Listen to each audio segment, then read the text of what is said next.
Bom, então, seguindo aqui nossa disciplina, o objetivo da aula de hoje é falar para vocês um pouco sobre fenótipos complexos, herança multifatorial. Então, fenótipos complexos são esses fenótipos que eles são definidos por alterações em muitos genes e definidos por alterações por influência ambiental também.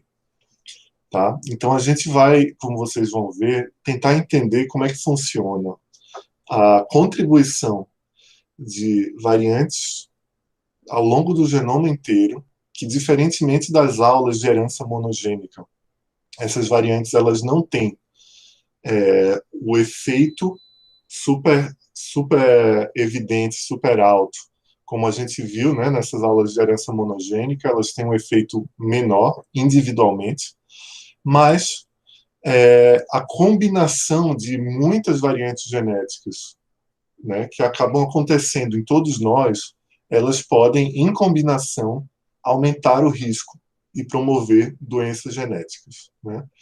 Além disso, você tem a contribuição ambiental para o fenótipo se manifestar. E isso é algo muito importante na ideia da penetrância, porque, se vocês lembram, a gente falou que a penetrância é a proporção de indivíduos afetados entre todos aqueles que têm a variante, né, têm a mutação. Isso faz muito sentido quando você olha uma família, né?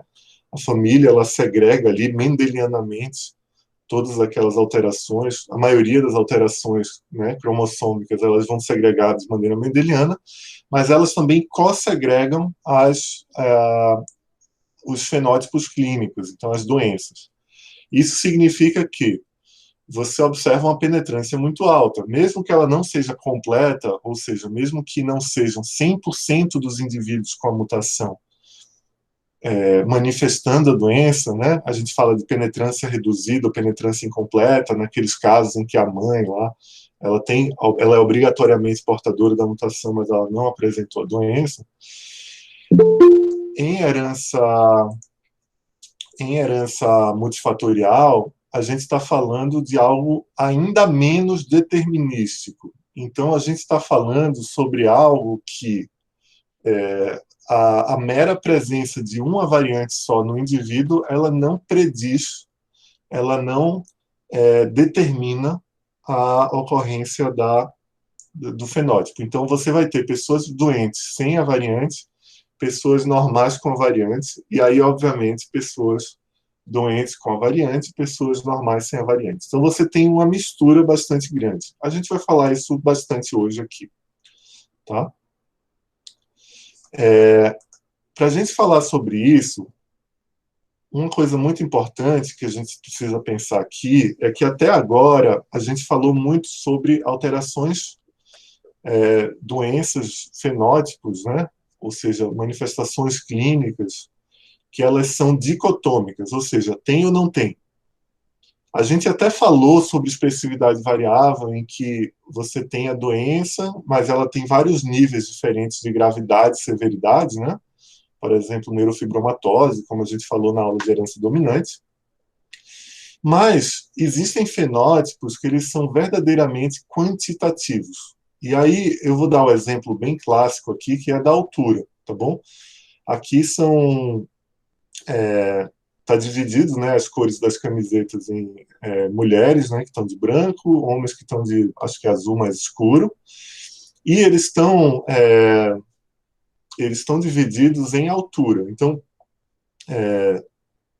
eu acho que aqui é em pés, né, então vai entender por que alguns países do mundo, como os Estados Unidos, usam esse padrão imperial de medidas. Não vamos discutir isso agora. O padrão métrico é muito mais interessante, mas o fato é que você tem 5 pés, 5,1, 5 pés e 1 polegada, 5 pés e 2 polegadas, 5 pés e 3 polegadas, até 6 pés e 5 polegadas. Eu não sei a conversão direta, mas eu sei que mais ou menos por aqui está 1,92 m. Eu sei porque eu tenho 6 pés e 3 polegadas, e eu tenho 1,92. Então eu sei que aqui é 1,92, que é bastante acima da média, né? A média dos homens está por aqui, entre 5 pés e 10 polegadas. A média das mulheres, onde está a maior parte das mulheres, está por aqui, em 5 pés e 6 polegadas. Mas você vê que existe uma distribuição normal, né? Então, se a gente separasse em duas curvas, homens e mulheres, você veria uma curva com a média um pouco antecipada das mulheres, um pouco menor do que a média dos homens, mas você vê uma sobreposição porque, né, a variabilidade entre os sexos do fenótipo altura, ela é grande e ela é, na verdade, ela não é tão diferente entre homens e mulheres. A gente nota bastante diferença, claro, né? Isso é um fenótipo de fácil detecção, mas as curvas elas se interceptam bastante. Elas se interceptam bastante. Então, a maioria das mulheres, elas são, a média da maioria das mulheres, ela é maior do que o conjunto aqui de alturas na ponta, né, no início da distribuição dos homens. E aí eu pergunto para vocês, né, isso serve, aqui é 25 de março, não foi no sábado, mas parece que estava assim no sábado. A gente nota, na verdade, que não é só a altura, né, que a gente tem essa distribuição, tem um monte de outras características. Então, a gente nota isso não só em fenótipos anatômicos, né, mas a gente nota também em fenótipos, por exemplo, de metabolismo. Então, a gente sabe que tem pessoas que metabolizam carboidratos e gorduras mais ou menos, tem pessoas que têm um sono, tem uma necessidade de sono maior ou menor, tem pessoas que têm a cor da pele, o tipo do cabelo, tudo isso não é dicotômico. Você não tem ou uma coisa ou outra. Você tem uma distribuição ali numa certa, numa certa métrica, né, que você teoricamente pode quantificar, e as pessoas se distribuem ali. A maioria dessas distribuições biológicas, elas são distribuições normais, ou seja, a maior parte das pessoas está numa média, com um ou dois desvios padrão no máximo, e algumas, raramente, as pessoas estão numa ponta ou na outra. Né? Então, são poucas pessoas que têm mais do que 6 pés e 4 polegadas, e são poucas pessoas que têm menos de 5 pés. Né? E essa distribuição, então, assim, aqui é um exemplo, eu não lembro o nome desse jogador, mas, assim, você tem um jogador de basquete numa ponta, uma moça bastante baixinha na outra, eles estão namorando, isso é compatível, né? A espécie humana, ela tem essa distribuição, a variabilidade, e a gente está falando aqui de um fenótipo normal, tá? Então a altura ela se distribui no fenótipo normal, a gente não tem necessariamente patologias aqui nas pontas, mas a gente sabe que existem algumas doenças, inclusive de herança monogênica, ou doenças ou fenótipos semiclínicos ali, porque doença é um conceito bastante relativo, né? A gente precisa entender isso também, que ultrapassam aqui esses limites, e isso também, por si só, é um definidor do fenótipo. Né? Então, a gente sabe que tem, por exemplo, nanismo aqui nessa ponta, e a gente sabe que existe, por exemplo, síndrome de Marfan aqui nessa ponta, em que os portadores das alterações ligadas a Marfan têm uma altura média bastante alta. Né? Então, aqui é a ponta da distribuição. Aí a gente também fala, por exemplo, sobre a modulação do fenótipo, né, ser algo bem quantitativo. Então, aqui eu trago um exemplo de um portador de síndrome de Down que se formou na faculdade. Então, a gente sabe que nem todos os portadores de síndrome de Down têm um atraso cognitivo tão forte ou igualmente forte. A gente sabe que tem uma distribuição, inclusive tem casos muito leves, inclusive tem casos muito mais severos. Né? E aqui é um exemplo, por exemplo, do ator do Peter Dinklage, né, que ele fez o Tyrion Lannister na Game of Thrones, que é portador de acondroplasia, que é uma doença que a gente viu, né? E aí a doença, novamente, aqui entre super aspas, porque a gente tem uma pessoa que tem uma vida normal, uma pessoa que tem uma vida bem...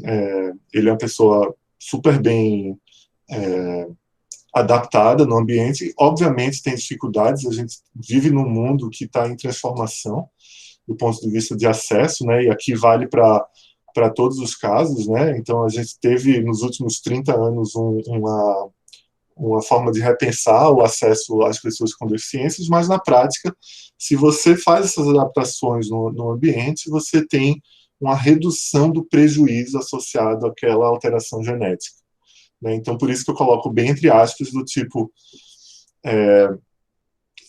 se é uma doença hiperdebilitante. A gente sabe que, em relação a Down e a achondroplasia, existem outras doenças que são muitíssimo mais debilitantes e que, ainda que você tenha algumas adaptações no ambiente, existe muito sofrimento envolvido para os seus portadores. Tá? E aí eu vou fazer um link aqui já para a nossa próxima aula e falando um pouco daquele fluxograma que eu montei sobre as variantes genéticas e sua influência no fenótipo. A gente tem aqui um cariótipo, tá certo? Um cariótipo normal humano de um homem, né? Aqui tem um X e um Y, cromossomos sexuais. E aqui eu coloquei para vocês uma tabela com o tamanho de cada cromossomo e o tamanho em pares de bases, em megabases, né? Milhões de pares de bases, e o número de genes, para vocês entenderem que a densidade gênica por cromossomo ela é muito parecida. Então você tem alguns cromossomos que são um pouco mais densos e outros um pouco menos densos. Densidade de genes é basicamente o número de genes por megabase ou por base, tá? E eu quero chamar a atenção para uma coisa. Se eu falar para vocês, por exemplo, que a síndrome de Down, né, isso aqui eu acho que eu até vou passar na próxima aula também, para a gente relembrar. Síndrome de Down, né, que é o cromossomo 21, então, X e Y, cromossomos 22, cromossomo 21. Esse aqui é o par 21. Um homólogo e o outro homólogo, um herdado do pai e outro da mãe. Aqui é um cariótipo normal, você não tem 3 21s, né, você tem só 2, que é o esperado na maior parte das pessoas. A trissomia do 21, que é a síndrome de Down, ela é a trissomia mais comum. Ela é a trissomia mais comum. Por que ela é a mais comum? Porque ela é a menos deletéria, ou seja, ela é a que menos traz grandes alterações fisiológicas. E aí você vai olhar aqui onde está o cromossomo 21, ele é o cromossomo com menos genes, a exceção do Y, mas ele é o cromossomo com menos genes. Então, a gente está falando aqui de uma alteração que envolve muitos genes, né? E essa alteração, que é uma cópia extra do 21, né? Uma trissomia do 21, ela é modulada exatamente pela própria quantidade de genes que está ali. Então, a gente observa fenótipos que estão associados a esses genes, né? E você tem uma distribuição em todos os trissômicos do 21 da severidade da doença baseada nas alterações que tem nos outros cromossomos. Na próxima aula a gente vai falar também que nem toda trissomia do 21 é completa, tem mosaicismo, etc. Mas assumindo que todo mundo que tem síndrome de Down tem um cromossomo inteiro, 21 a mais em todas as células, ainda assim você observa a variabilidade do fenótipo. Nem todos os portadores de síndrome de Down são iguais, evidentemente. E isso é modulado por todos os outros genes. Tá? E aí, aqui são curvas de crescimento. Para vocês terem uma ideia, eu não achei nenhum paper mais novo do que esse. Eu não sei se vocês estão acostumados com essas curvas, talvez vocês venham a treinar isso ao longo do seu curso, tá? E aqui para cada idade, você tem uma distribuição de altura. Então, você tem uma média, você tem o percentil 95, o percentil 5, então, ali estão entre 5 e 95 percentis, né, da distribuição. Aqui é a média ou mediana, né? Você tem que ver que cada curva tem um tipo. Em distribuição bem normal, a média e a mediana estão muito próximas, né? A gente sabe disso. E aqui embaixo é a curva dos portadores de achondroplasia. Lembra da mutação de FGFR3? Uma mutação só, a maioria dos casos é mutação nova, mas é uma herança dominante, né? Você tem uma alteração só basta para você ter essa doença. O que eu quero chamar a atenção é que, ainda que a média de um acondroplásico seja muito mais baixa do que a média de um não acondroplásico, ou seja, a mutação do FGFR3 ela puxa a média para baixo, né? Ela encurta, né, epífise, você tem um desenvolvimento ósseo muito diferente. A variabilidade, a variância fenotípica, né, ou seja, qual que é a distribuição da altura dos acondroplásicos, ela continua normal e ela continua muitíssimo próxima da própria variância de altura normal, ou seja, nem todo acondroplásico tem a mesma altura e você tem uma distribuição de altura normal, ou seja, os pais de um acondroplásico que são mais altos, eles vão ter, em média, filhos acondroplásicos, se eles são portadores da mutação, que também são mais altos que a média dos acondroplásicos. Isso também é detectável em portadores, por exemplo, de uma deleção lá importante, um pedaço do cromossomo 22 que é perdido, tá? Em que o portador, isso aqui é cognição, né? É um tipo de medição de inteligência, né? A gente tem que falar entre aspas também, porque a inteligência é multidimensional, mas é um tipo de medição de inteligência em que você tem a distribuição normal, tanto na população geral, quanto nos portadores da deleção. E aí os portadores da deleção têm uma média menor, né? E aí, curiosamente, né, isso aqui também é um outro tipo de deleção que também causa um grau de desabilidade intelectual, em que os pais dos portadores da deleção, eles também têm a distribuição normal, a média dos portadores também, e aí a grande questão é, provavelmente, os portadores da deleção que estão aqui na ponta, né, o extremo, com inteligência, inclusive, acima do QI de 100, que é o QI médio, né? Eles estão aqui, provavelmente são filhos dos pais que estão nessa ponta daqui, tá? E aqui é interessante, porque aqui a gente vê uma distribuição que ela entra, inclusive alguns portadores, eles entram na faixa normal. Então, em muitos casos, você nem consegue detectar, porque eles entram na faixa normal.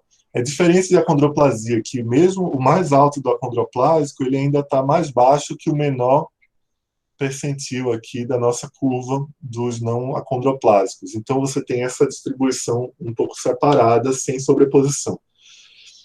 Em suma, o que eu quero dizer para vocês é, ainda que você tenha alterações genéticas de grande efeito, de grande penetrância, né, como a gente falou de doenças dominantes, doenças recessivas, né, todas essas são monogênicas, em que a alteração em um gene só é suficiente para você observar o fenótipo em muitas pessoas, a distribuição desses fenótipos, principalmente esses fenótipos quantitativos, ela é modulada por todos os outros genes ali do genoma, de alguma forma. Talvez alguns genes muito mais vão modular, com certeza. Então, as vias, por exemplo, associadas ao crescimento ósseo, ao crescimento muscular, ao crescimento vascular, elas não estão alteradas, né? O FGFR3 é específico de osso, e isso vai modular a altura final do indivíduo. Inteligência, né, ou cognição, que é algo super complexo, que é algo que é influenciado por muitas vias bioquímicas, por muitas vias de desenvolvimento, também. Tá? Então, você tem uma alteração grande aqui, que deleta uma dezena, uma centena de genes, mas você tem todo o resto do genoma com essa distribuição normal, modulando ali, então, em que desfecho final, em que fenótipo final a pessoa vai estar. Tudo bem até aí? Faz sentido? Tá? Então, quando a gente compara aqui, por exemplo, a incidência ao nascer, isso também está no livro, né? Isso também é do Thompson, a frequência de doenças monogênicas, né, aqui chamado de gene único, esse termo de mutação genômica não é legal, mas ele tenta falar sobre algo maior, algo cromossômico, algo que altera. Então, você tem as mais raras, na verdade, tem um motivo para ser muito rara, né? Uma variante cromossômica, ela é muito deletéria, Então, você não observa no nascimento, você já tem uma seleção negativa dessas alterações. Depois você tem a raridade das monogênicas aqui, e aí vocês vão ver que a multifatorial são as mais frequentes e as mais prevalentes. Então, os fenótipos de herança multifatorial, eles são os mais comuns. Então, é muito importante para vocês que vão trabalhar na frente, né, da clínica, né, vocês estão lá no hospital todos os dias, muitos vão trabalhar com pediatria, muitos vão trabalhar com neonatologia, muitos vão trabalhar com medicina reprodutiva,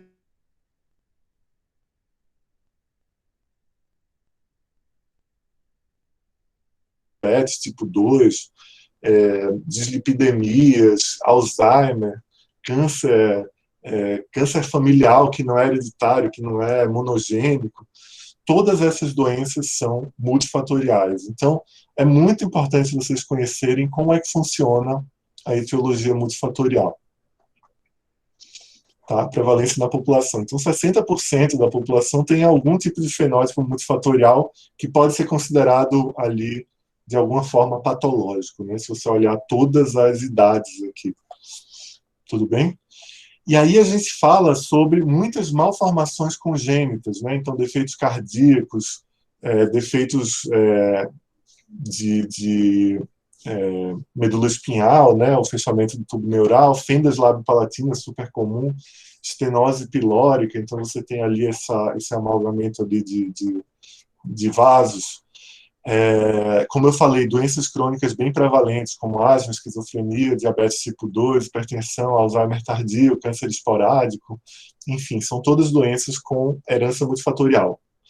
Quando a gente fala isso, um monte de gene com variantes de baixo efeito individualmente, mas que combinados eles participam desse fenótipo, e a influência de variantes ambientais também.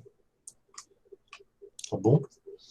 E aí, se na doença monogênica a gente fala em segregação e co-segregação, em doença multifatorial a gente fala em agregação.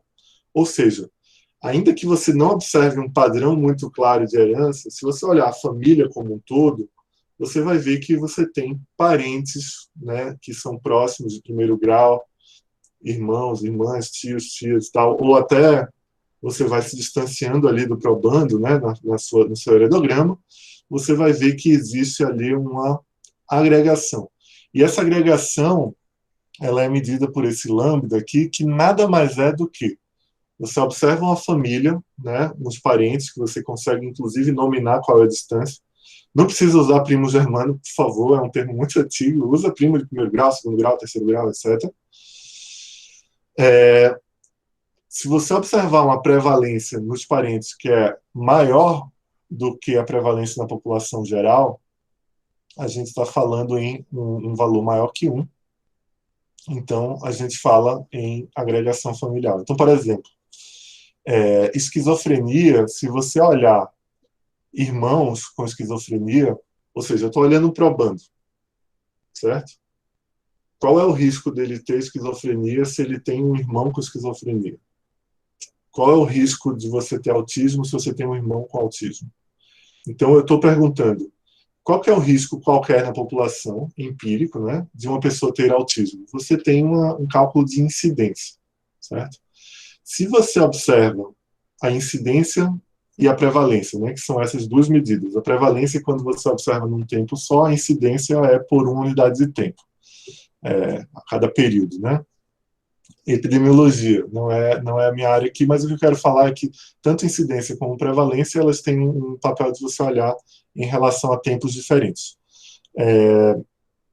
Quando você observa, então, um parente próximo, ou um número de parentes próximos, dividido pelo número total de parentes, ou seja, quanto isso acontece na família, versus a população geral, algo empírico, você tem essa razão acima de 1, e isso você observa algo que se chama agregação familiar.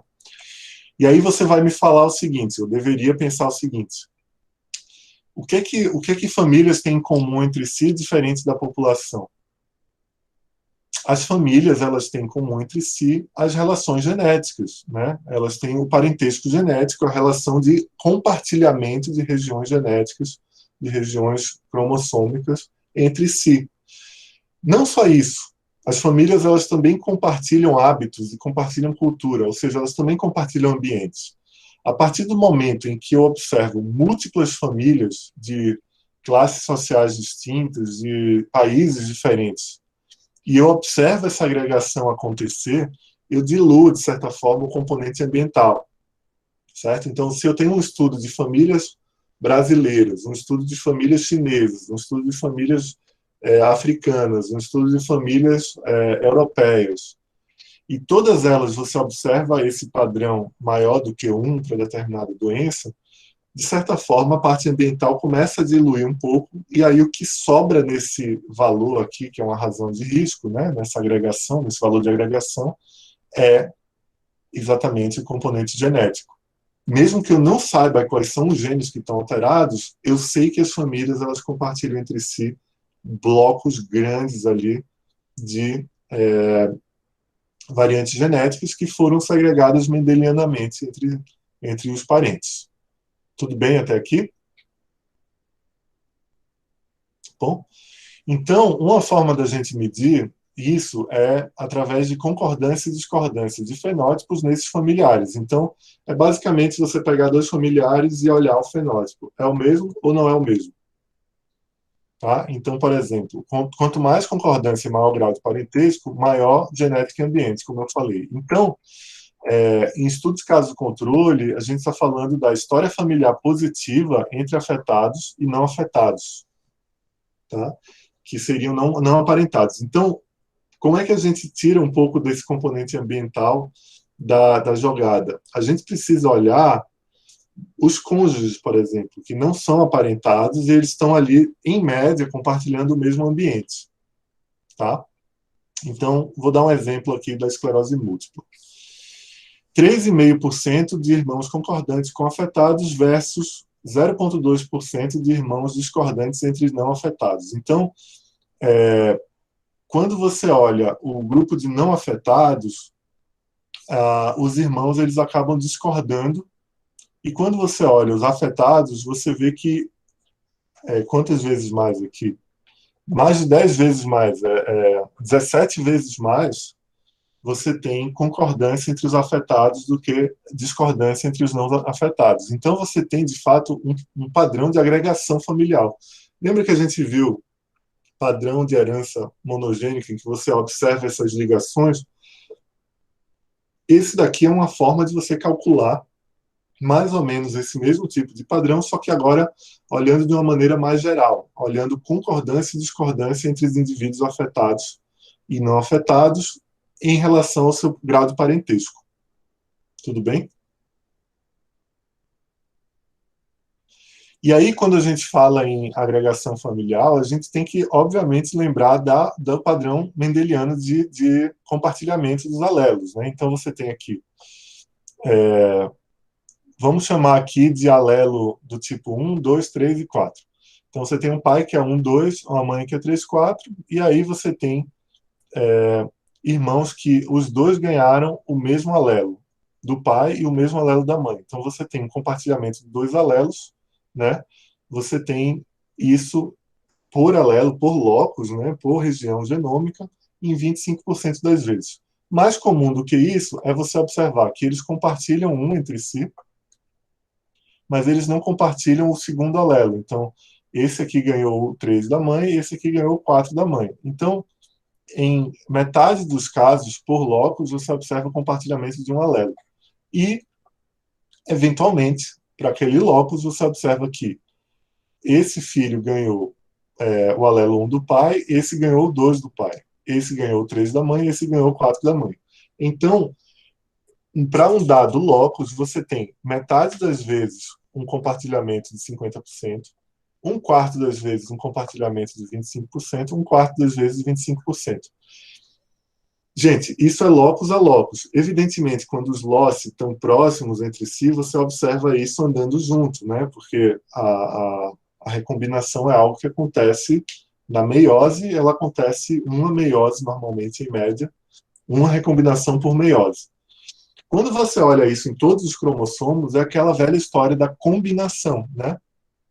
Você tem, em média, compartilhado os irmãos entre si 50%, mas você tem a distribuição do compartilhamento entre irmãos que é bem variável. Então, quando você falar, por exemplo, sobre o quanto irmãos são parecidos entre si, e você fala 50% em média, a gente está falando que existem irmãos que eles compartilham quase nada. É muito raro, mas existem irmãos que compartilham quase nada. E também é muito raro existirem irmãos que compartilham quase tudo. Vocês entenderam? É uma distribuição normal dos cromossomos. É aquela coisa de distribuir ali os cromossomos da meiose. Tudo bem? Então, assumindo esse tipo de distribuição, você consegue inferir que se eles concordam mais nessa configuração do que nessa configuração, a gente tem um componente genético mais importante. Então, se eu tenho dois irmãos que são mais parecidos entre si e eles também têm a doença, tá? Então, eles também têm a doença, eles também são mais parecidos entre si, a gente está falando a favor de uma doença genética, de uma alteração genética influenciando aquele fenótipo. Tá bom? Ok? E isso é mensurável, né? Eu estou falando de algo que você consegue, olhando o heredograma, prever a probabilidade de compartilhamento e com os métodos moleculares e citogenéticos, enfim, você consegue medir exatamente esse compartilhamento. Então, se você tem um irmão e você fizer um teste genético, existe uma chance muito grande de vocês terem 50%, um irmão completo, ali 50% de compartilhamento. Se você for medir, talvez seja 45, talvez seja 55, talvez seja 75, talvez seja 25, raramente vai ser zero, raramente vai ser 100%, e assim vai. Tá bom? Então, a gente tem aqui a proporção de alelos em comum em média. Então, no gêmeo monozigótico, né, que é fruto da divisão ali de um embrião, né, da separação de um conjunto de células do embrião, logo no início da embriogênese, você tem ali 100% de compartilhamento. Isso é entre aspas, porque quando você divide, você começa a ter mitose, né, em cada um que é independente, e você vai ter um acúmulo ali de variação somática, né, ao longo da vida de cada um dos gêmeos. Parentes de primeiro grau, incluindo irmãos dizigóticos, né? Então, irmãos dizigóticos são frutos de duas fecundações, né? Você tem dois óvulos fecundados por dois espermatozoides, eles são tão parecidos entre si quanto quaisquer irmãos fraternos, né? Em média de 50%, segundo grau 25%, terceiro grau 12,5% e assim sucessivamente. Essa é a média de compartilhamento entre eles, tá bom? E aí, como eu falei para vocês, que controles interessantes para esses estudos são os membros não biológicos da família. Então, principalmente cônjuges, mas pessoas adotadas também. Os adotados, eles vão ter, muito provavelmente, o mesmo compartilhamento ambiental, o mesmo tipo de exposição ambiental, né? Padrão dietético, o mesmo tipo de água que eles estão tomando, o mesmo tipo de poluição atmosférica que eles estão respirando, mas eles não têm um compartilhamento genético. Tá? Então, eles são controles muito bons, na verdade, para os estudos, os cônjuges e os adotados. Tá? Então, por exemplo, a agregação de esclerose múltipla em parentes de primeiro grau é em torno de 20. Tá?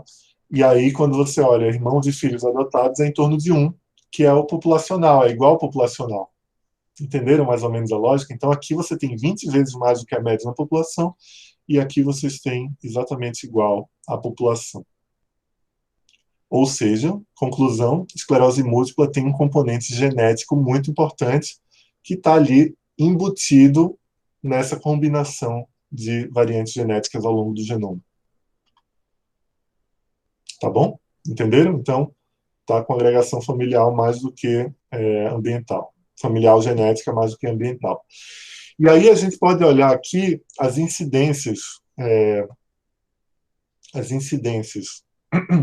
de malformações, né? Então aqui a gente está falando agora de formações anatômicas, né? Que também são controladas por muitos genes. Então você esperaria que isso seja razoavelmente multifatorial. E isso aqui é totalmente empírico, né? Então a gente observa, por exemplo, de 0,2 a 1% de defeitos de tubo neural. A gente considera que 0,04% ou 0,4 em mil de fenda palatina. Tem muitas cardiopatias que são congênitas. E nesse caso, a gente está falando de algo que é congênito e razoavelmente hereditário, porque nem tudo que é congênito ele é genético, né? Vocês sabem, por exemplo, que existem teratogênese, né? Existe um monte de malformações que são causadas por algum remédio que a mãe toma quando grávida, em determinada fase da gravidez, algumas infecções, né, que vão afetar o desenvolvimento do embrião e do feto durante a gravidez, que elas são congênitas, ou seja, a criança nasce com algum defeito, alguma malformação, mas que não é genético. Você tem algo que é congênito e hereditário direto, né, que são as doenças monogênicas, então a gente fala de alterações herdadas ali, e o multifatorial que está no meio do caminho, porque você tem uma herança ali, de fato, mas é uma herança combinada de várias variantes ao mesmo tempo, e uma influência ambiental importante também.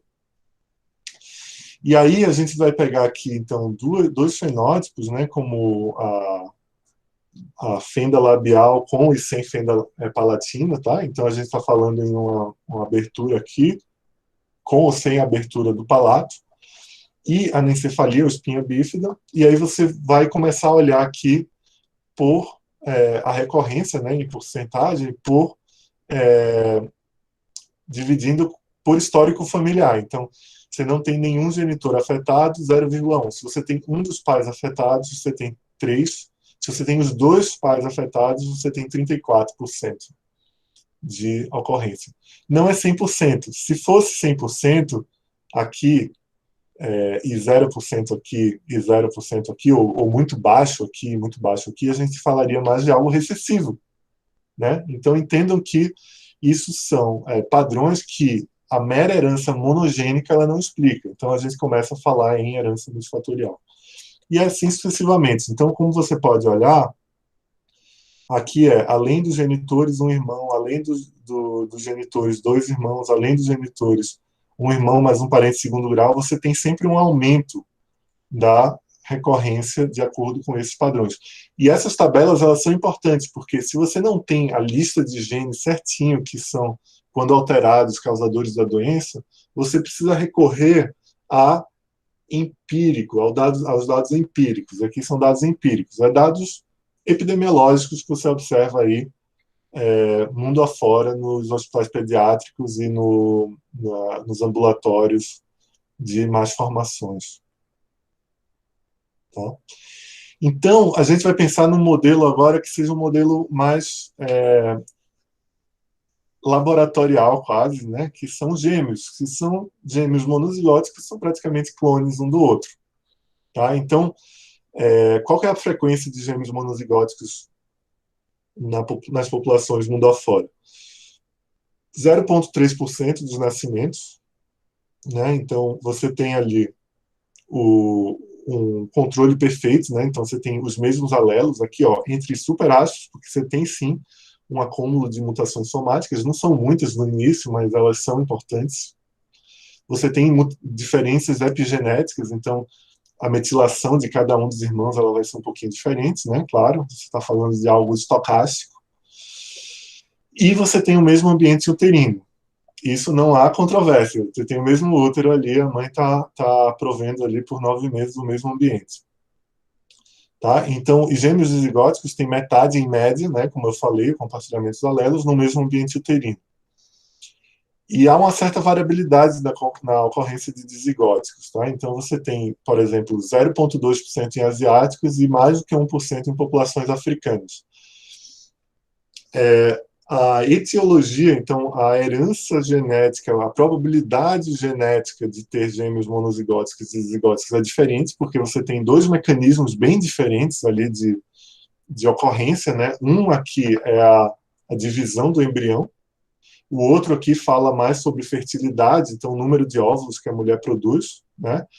Mas a gente sabe que ter ou não ter gêmeos é algo que tem um componente genético, então todo mundo aqui deve conhecer algum par de gêmeos que, na verdade, não são os únicos na família. Então, você tem outros gêmeos na família. Ou seja, tem famílias que têm o fenótipo ter gêmeos mais frequentemente do que outros fenótipos. Isso é super interessante por si só. Tá? Mas eu estou só falando aqui da ocorrência dos gêmeos. Então, anemia falciforme, como a gente falou, que é uma doença de herança monogênica, ela tem 100% de concordância em gêmeos monozigóticos.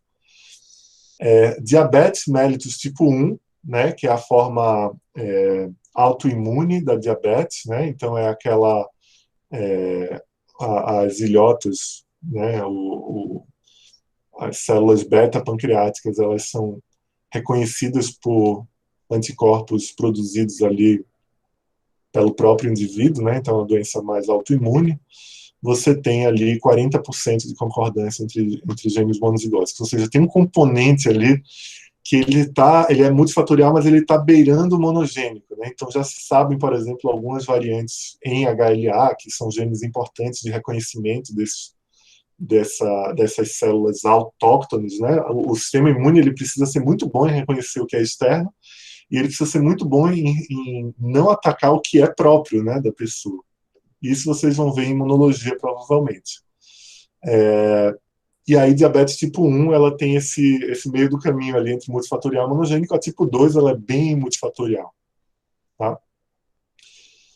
E a discordância em gêmeos monozigóticos, ou seja, eu tenho gêmeos monozigóticos que eles têm discordância de fenótipos. Então, um gêmeo gosta de coentro e o outro gêmeo não gosta de coentro. Nem é o caso, tá bom? Gostar ou não gostar de coentro tem um componente ali quase monogênico. Depois a gente conversa sobre isso. Mas, por exemplo, gostar ou não gostar de alguma coisa, ou mesmo alguma outra doença, por exemplo, diabetes tipo 2, você tem algum grau de discordância em monozigóticas. Então, existe algum componente ali que não é só genético, existe algum componente também, por exemplo, regulatório, epigenético. Se um dos gêmeos ele consumiu muito açúcar e o outro não consumiu tanto açúcar ao longo da infância, você tem uma intolerância diferenciada de insulina, né, entre esses gêmeos no desenvolvimento, então você tem algum componente não genético, tá bom? Então, lembra que a gente falou, mutações somáticas, elas são diferentes entre os gêmeos monozigóticos, então você não tem como garantir que a mesma mutação somática vai acontecer aleatoriamente em dois casos diferentes.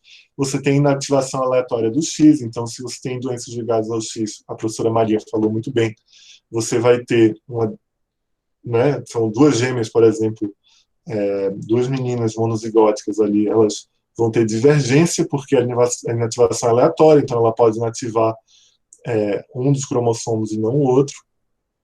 Tá bom?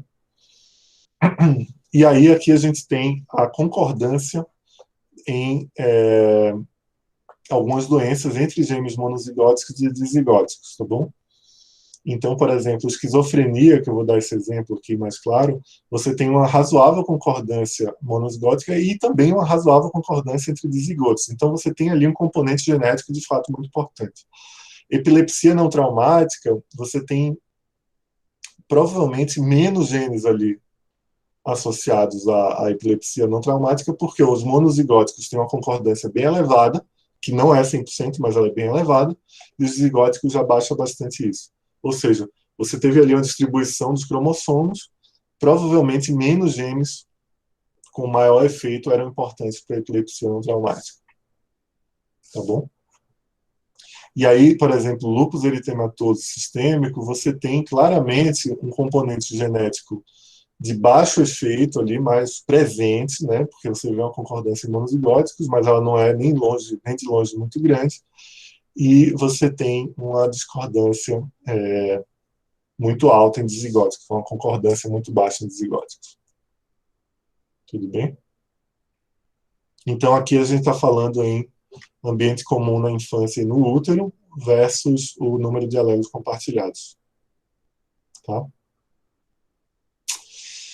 E aí, como a gente falou sobre influência do ambiente, influência estocástica, como, por exemplo, mutação somática, essa estimativa ela é melhor em fenótipos de início na infância. Porque quando adultos, né, os gêmeos, tanto os monozigóticos quanto os zigóticos, naturalmente não estão mais no mesmo ambiente. Então as pessoas elas se separam e aí você começa a contaminar a sua análise com muita influência ambiental. É isso que eu tinha falado. Então existem outras limitações desse tipo de estudo, por exemplo, para você assumir o uterino total, você precisa saber se a gestação ela era di ou monocoriônica e di ou monoamniótica. Eu não sei se é mono ou se é uni, tá bom? Se é di, eu acho que é uni. Eu não tenho certeza. O fato é, você tem aqui bolsas diferentes e placentas diferentes. E aí a gente tem aquele mesmo problema da heterogeneidade alélica de locus ou entre a causalidade genética e fenocópias. Então a gente não falou de fenocópias, mas a fenocópia ela é um fenótipo que ele parece um fenótipo genético, mas ele na verdade é ambiental, tá? Ele é um fenótipo ambiental. Então eu vou dar um exemplo bem geral sobre isso. Então, se você tem uma família com uma doença muscular, certo? Uma degeneração muscular primária na infância e tal, e você tem um irmão que teve poliomielite, por exemplo, é muito incomum hoje em dia, né? Era mais comum nos anos, até os anos 70, mais ou menos, mas é muito incomum hoje em dia. Imagina que você está montando o aredograma, e aí você assume que aquele irmão que tem poliomielite também tem a doença muscular. Essa é uma fenocópia, na verdade. Ele não pode ser incluído na sua contabilização ali do fenótipo. Então a gente está falando de fenótipos que eles podem ser confundidos por outras coisas. Isso parece meio óbvio quando a gente fala de uma doença monogênica, mas ele começa a ser um complicador quando a gente fala em doença multifatorial. Então, existem Guillain-Barré, por exemplo, que é um desfecho de algumas infecções, ele causa fenótipos graves que são relativamente comuns, e então eles vão começar a aparecer junto com outras famílias, ali, junto de outras famílias que têm doenças genéticas também. E isso é uma complicação nesses estudos de gêmeos, por exemplo. Tá bom? E aí tem uma coisa em genética que a gente chama de viés de recrutamento, é que quando você está fazendo um estudo de gêmeos, você convoca, né, as pessoas afetadas. E aí os gêmeos, eles normalmente vão convocar os seus irmãos quando eles têm a doença. Quando eles são discordantes, eles não convocam. Então você tem uma contabilização errada ali da concordância geral. Tá? A concordância ela vai estar inflacionada ali na sua análise. Tudo bem? E aí, como é que eu falo em concordância e discordância quando eu falo de um fenótipo contínuo, por exemplo, de altura? Né? Então, a gente falou que a altura é um fenótipo contínuo, você tem uma média, você tem a distribuição, você tem um corte aqui de dois desvios padrão para mais ou para menos. Como é que a gente fala, então, de concordância e discordância? Então, assim, tem que ter exatamente 1,77 m de altura. Não dá, né? Não dá. E aí existe uma métrica que a gente chama de correlação. Então, por exemplo, aqui é a altura dos pais e a altura dos filhos. Então você tem pais mais altos, filhos mais altos, pais mais altos, filhos mais altos, pais mais altos, filhos mais altos. Nesse caso aqui, é até o caso de um pequeno desvio da média. Então são filhos de 1,83, são filhos aparentemente um pouco mais altos até do que os pais. tá bom? Então, não é mais uma ocorrência ou não ocorrência, a gente tem uma correlação. Então, você pode ter uma correlação zero, então a linha é reta, assim, então não importa qual a altura dos pais, não é o caso. Os filhos não têm uma variação na altura. Ela pode ser positiva ou ela pode ser negativa. Negativa é quando você aumenta num eixo, você diminui o outro, então a curva ela fica para baixo, ou ela pode ser positiva quando ela fica para cima. Então, a altura, quando você olha 200 casais e 1.000 filhos, é de mais ou menos 0,6, o que é uma correlação bastante considerável. Tá bom? Tudo bem? Gente, vamos fazer um intervalinho de 5 minutos? Pode ser? A gente para aqui. Pode ser? Tudo bem? Vou parar de gravar para não